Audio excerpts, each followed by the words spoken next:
Okay, let's continue the coffee shop saga.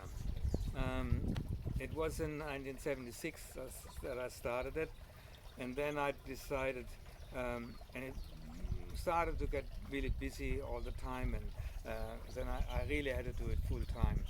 So in 1978 is when I resigned from the opera house full time.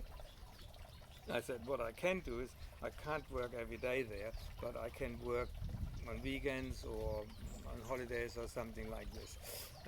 So that would be fine. Okay, so that was good. They agreed to that, and that was fine.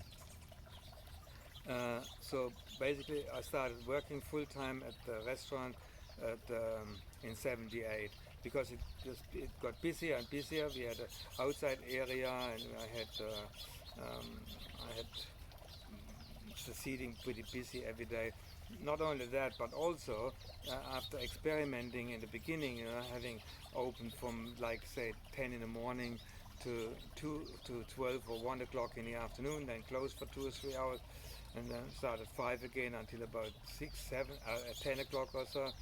Uh, but so we worked on the operating hours, and because really between 3 and 5 nobody ever came in, so there was no sense in keeping it open. But then my argument got, okay, so if I close at 3, I've got to kick people out uh, at 2:30, and so when people come for lunch and they come at 2 o'clock and they want to sit for a while, so that's kind of doesn't work. The same thing is if people come 5 minutes to 5 in the afternoon to want some early dinner, uh, they go away because I'm not opening until 5. So I decided to leave it open uh, from say 10 to 9, 10 in the morning to 10 at night.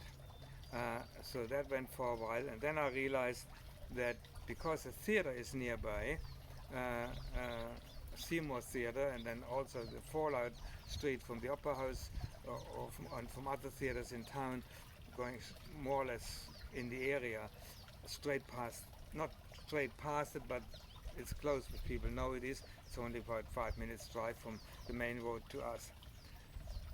So I decided to keep it open until midnight every night, and that meant, of course, that I had to, when there was a birthday party in the neighborhood, I had to give them a cake or something, or Black Forest cake or something, or birthday cake for free, because like they had to put up with people slamming car doors in the middle of the night and things like that. So it wasn't always clean sailing from that point of view.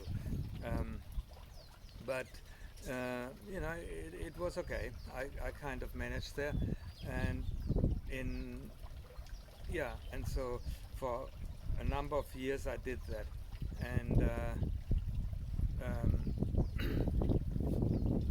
eventually I had eventually I decided it became a bit much. I couldn't. Oh yeah, no, hang on. It was in '78 and so in 1980. Um, I met one of my customers. Her name was Lorishka, and she became eventually my wife.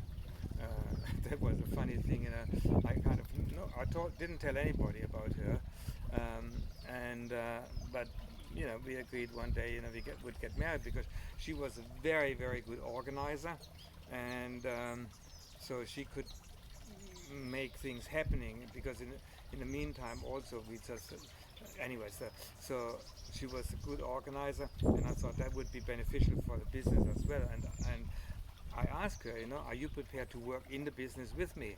And she said yes. Okay, fine, no problems. We didn't agree on what capacity she would be, but that was okay. So we got married, and after we got married, I had yeah, it's okay, Benja. I had a that's you can't see it now. It's our dog Benja. It's not our daughter's dog. Anyway, so she come on, Benja, go, come on, come on, come on, up, up, up. So there you go. See, good dog, good Benja.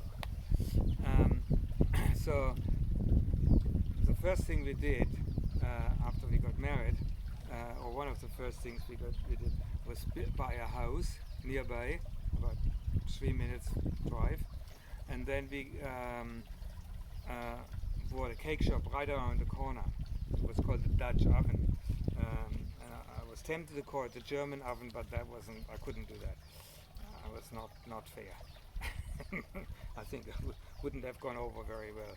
So anyway, we expanded the business quite a bit, and then eventually, and I had at the time I had Inge working, which was a German woman. She was a very good cook, and she made the best cheesecake ever. And I let her manage. I said, okay, you can manage the restaurant. Because since she said she had a restaurant in Germany, which was a small beer thing, beer bar, and so she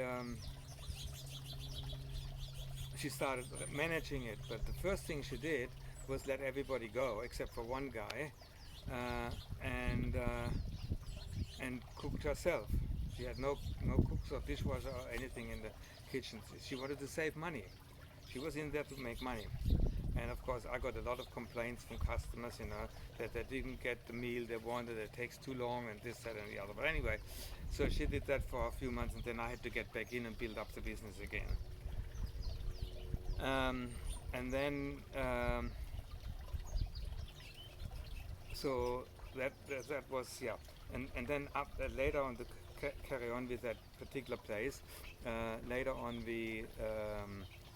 I decided, I had another woman in, I can't remember her name now. She was married to a Persian guy, and she wanted to run the restaurant. So I said, okay, you can run the restaurant. I charge you rent, and I charge you a little bit of, whatever you make. So she did that, and the first thing she did, also trying to save money. Then she made some Persian meals and some German meals and stuff like that. So obviously it didn't work. And then I and after she hadn't paid the rent for about 2 or 3 months, I decided one day, to go and confront her. I went there, the place was locked. Okay, I went into the place, it was totally empty. There was nothing there. Chairs, tables, everything was gone. Oh, I couldn't believe it. So I changed the lock straight away on the place. And then next day she calls me up and says, well, I couldn't get in. The locks are changed, and I want to get the cool room out. Now you have to understand, it's all my stuff, okay? So I said, are you kidding me? I want the tables and chairs back and everything like that. So she hung up. I never heard from her again. Anyway, I opened the restaurant again, but not as a German restaurant anymore. I kind of decided to sell it as a business, and so I sold the business to Italian guy. So there were one Italian guy, he got bankrupt. Then the next Italian guy, he just made it, but also didn't do very well. After 6 months, he was out. Then I sold it to an Indian guy, and he didn't make it. And I sold it to another Indian guy. And mind you, I had to renovate the whole kitchen. I had to put tandoori ovens in, and all those kind of stuff. So there was a lot of work to do that. And so he did extremely well. And within about a year or so, he wanted to buy the building of me, which then I sold to him, because by that stage I decided to do lots of other things. That was years later. That was, I think, in 1990.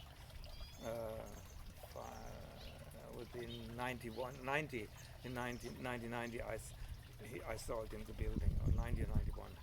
So that was that place. That was my first place. And there were other places, but I might come to that later at some point. So that's the end of that. When we went back in 2006, Patricia and I went back to Australia, and we looked at it, and at that point there was no restaurant in that place anymore. It was a storage room for the pub. So sad story, but that's the way it is. Things change. Okay, so that's the story about Ferry Road number 1. The place was called the Konditorei. Okay.